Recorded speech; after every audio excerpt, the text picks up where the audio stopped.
Welcome to a special episode of Exploring Different Brains. I'm Dr. Hackey Reitman.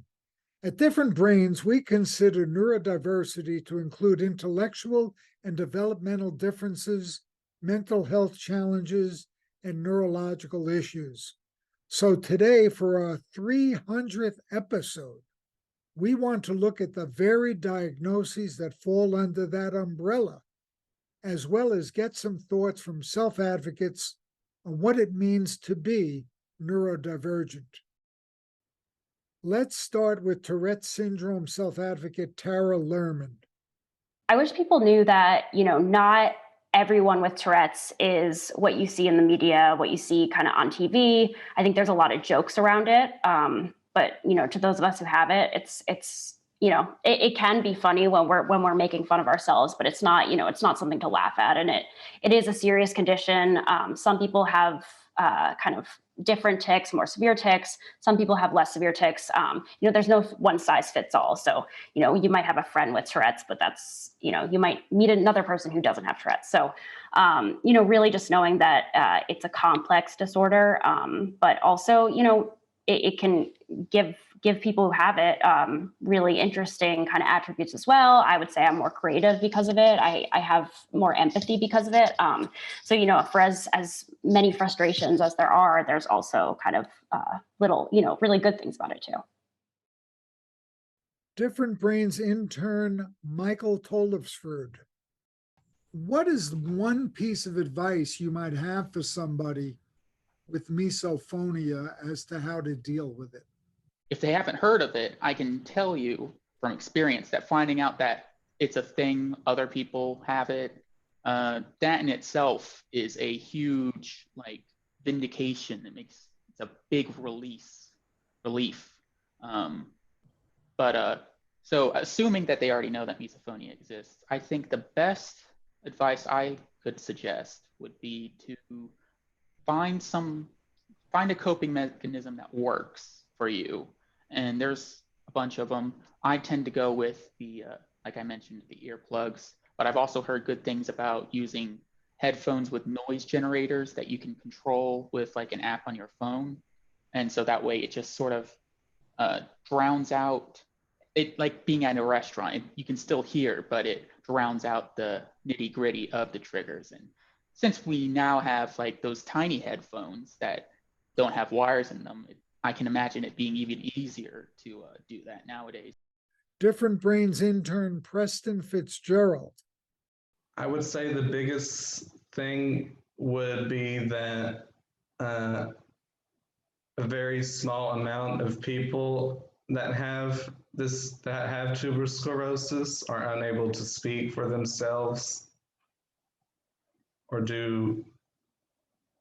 walk or talk or say how they feel. So I would say that if you can, you need to express how you feel so we can find more research and find a cure.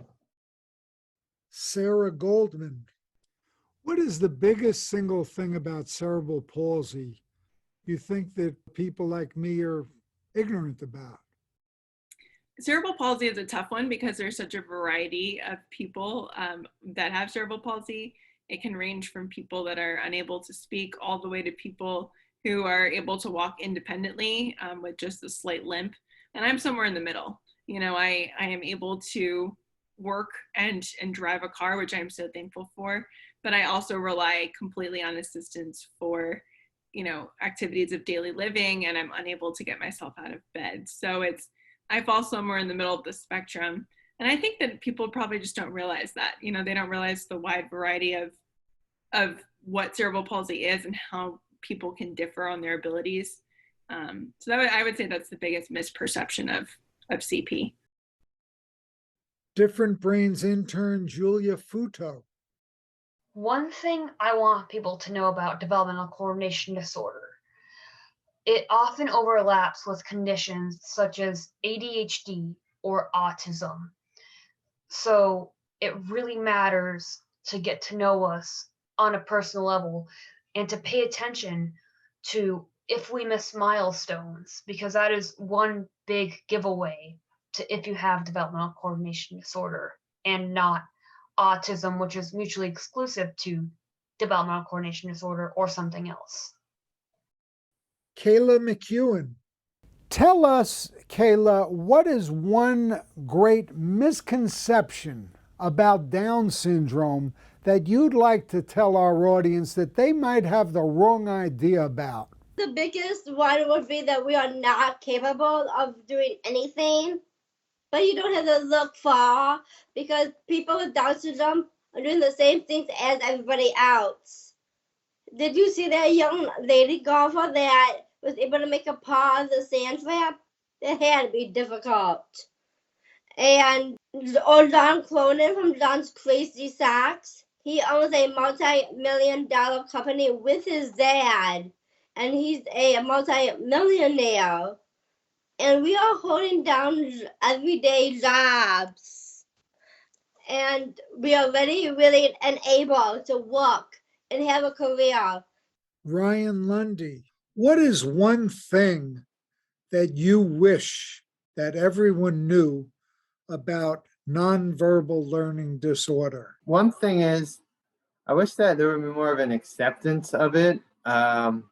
People have not heard of it, meaning people think it's really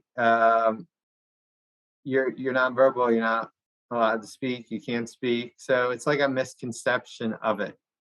So I really want people to not take that misconception and really look into what it is and accept it for who it is, and not try to say, oh, it's something else, but that's what it is. Michael Ellenbogen. To the average Joe on the street, right now, if I ask them about Alzheimer's and dementia, what might you think might be their biggest misconception about the whole thing? They all tend to think that somebody who's got Alzheimer's or some type of dementia is somebody who's in a wheelchair, unable to move, with their head back and, just sitting there. And that's so far from the truth, because so many of us have so many good years left that can be utilized in good ways to help society. And if we were just given the chance and opportunity, we could do so much more. But the sad part is they don't feel that we should still be around in the workforce, especially if you're a doctor or a lawyer. They think, oh, that you're a liability. Well, we would be if we were by ourselves, but there's no reason why you can't be paired with somebody. And there's a lot of knowledge that could be passed on from a person like myself. I mean, I used to be top notch in my business, and so many people could have learned from me instead of just shutting me out.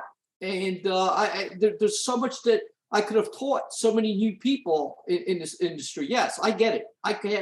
There's no way I could do it myself today, but there's also no reason why I could not be paired with somebody to work and still continue to be a part of society and still continue to help out. Sean Smith, those out there who may think they might have some ADHD and they're not sure about getting assessed, they might be any age. What's your advice to them? Well, the first thing that I tell people when they disclose that they have ADHD or they think they have ADHD is, welcome to the world of the uniquely gifted. This isn't what's wrong with you. This is what's right about you. And so when people are on the fence about getting assessed, I encourage a lot of people to get assessed. You're going to learn a lot about your thought process. You're going to learn a lot about your strengths and some challenges. I think for a lot of people, it really is the aha moment that helps provide a little clarity and validates a lot of their feelings and thoughts that they've had. Pierre Marsh. The question is functionality. How good are we doing our jobs? That to me is the most fundamental point. The second point is it's a question of intelligence, right? And one of the things about neurodivergence is it is intelligence in its own right. And I believe that neurodivergent people for a long time have had to translate their intelligence to a neurotypical way of doing things. So the burden is absolutely immense, but the intelligence grows because of that process. One of the things I think which neurodivergence has to develop into is that there is a specific way of measuring neurodivergence intelligence for neurodivergence intelligence sake. And that is a more holistic way of actually fathoming out how people actually do things. It's no point at the age of 3 teaching a neurodivergent sequential thinking development when all the time their ability to create and learn and understand the world is from a holistic perspective. And so what happens is that child fails, gets the labels, gets the remedial training, and then gets the low self-esteem. And all the time, it becomes, because it's with professionals, it becomes not a difference, it becomes articulated as a pathology. And it's from that discourse that there is absolutely no challenge to it. And that's why it's so important for neurodivergent people. It's to start from what you say. It's not a question of looking from a issue of difference and deficit. It's a process of identifying that there are different brains which process information differently. And what we've got to do as humanity is capitalize on the whole sum of human intelligence in order so we can benefit from it. Because I believe we're in somewhat of a crisis mode where we've got so used to doing things from standard operational procedures. And historically, those who had quite a good working memory to remember the standard operational procedures became the bosses and the leaders. But it's all taken us to one place, which has not given us choice of thought, choice of creativity. And I think it's the neurodivergence brain which is the key here to give humanity options which it hasn't got at the moment. So it's very important. Jackie Edry. If people would realize that, stop being so judgmental, and that, a person has difficulty communicating, that doesn't mean that they don't have something to give. And to stop trying to categorize people. Most people get diagnosed, and parents also, for professionals. There's one message I would like to give to professionals. Like, stop taking away hope from parents. A lot of professionals that sort of give you sort of bleak outcome. Your son will never talk, or you can't do this or that. Nobody knows. Nobody knows anything. And I think nobody about neurodiversity really understands anything. And they're always in a rush. The person has to progress. From the time kids are in school, they start timing how quickly they read or how quickly they take a test or whatever it is, or they're in a rush, so the child's not making progress quickly enough, and so they, it's like, slow down and see that everyone's different, and the journey is what makes the difference. The journey, it doesn't matter how quickly anyone's progressing. They just need to keep moving, like my book, moving forward, making sure that the person is happy. Trying to, parents or professionals just need to become scientists, sociologists, to look at the person and try and figure out what's making that person do that thing. What's difficult? How can I help? How can I understand? And spend every day observing that person and seeing what's changed, and understanding that there are no quick fixes. Retraining cognition, overcoming sensory challenges are things that take a long time. You cannot do them behaviorally in a year. They take years, but once the foundations are laid, if you if you're organizing someone's cognitive abilities, and it takes years to do that, but once that foundation is set, then there's no limit to where the person can go. Be Moise. As a parenting coach, one of your jobs, what is the one thing that you think is the most important advice you give, if you had to pick one thing? I am going to sound like a broken record because I say this every time I am asked this question. I answer it the exact same way, and it is acceptance. Once you accept the child that you have, it is a game changer. Once you recognize that this is what you have, this is who you have, this is the child that you have, this is the learning style that they have. Once you accept it, all the pieces just come together. I think the reason I was able to thrive as much as I could with ADHD, my mom just accepted my quirkiness and just really, I think she made excuses for it. Like, that's just Beatrice. That's just Beatrice. So I really never felt like it was a bad thing. It was just, yeah, that's just who I am. So I've taken the same approach with my children. And the number one advice I think I try to drill into all of my clients' head is the acceptance piece is what children are looking for, because once they know you accept them for who they are and how they are, everything else is cake. Jude Morrow.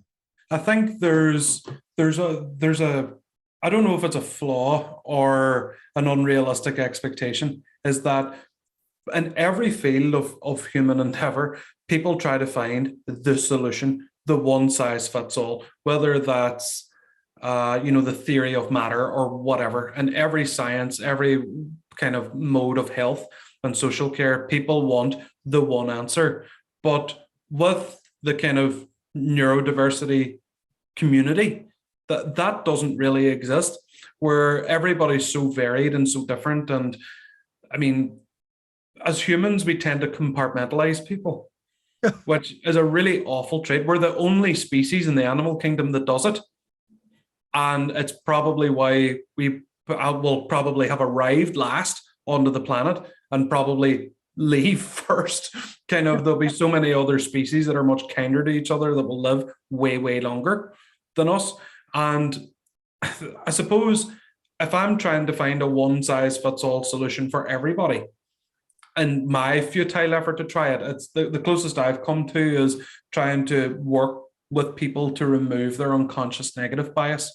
Because even for anybody listening to this generically, whenever you think of autism, if I say, what is the first thing you think of when you think of autism? You get all the usual stuff. You get all the usual, non-speaking, doesn't like socializing, doesn't like communicating with people, and so on and so on. But it's sad that that's where people's brains, no matter how different they are, by and large, they go to a negative space. Where, I mean, my goal at speaking on any stage or writing any book or doing any interview like this is trying to help people remove that unconscious negative bias, because that's ultimately is what is holding the community who proudly wield their different brains back, where that is the main challenge that we face. And I mean, that was another kind of sub-inspiration of why I wrote Love in Your Place on the Spectrum, because to show that we are a talented and gifted bunch of people, and that should be prioritized over what I suppose society feels we can't do in comparison to our peers. Let's end with some words of wisdom from J.R. Reed. The one thing I would want to say is, be loud and proud about who you are. Don't try to hide who you are. If you're neurodivergent, if you're autistic, whatever it is, you know what? Don't try to hide it from people. Share it with people. Let them see what it is to be an autistic person in the world today. Exploring Different Brains is a production of Different Brains. Visit us at differentbrains.org.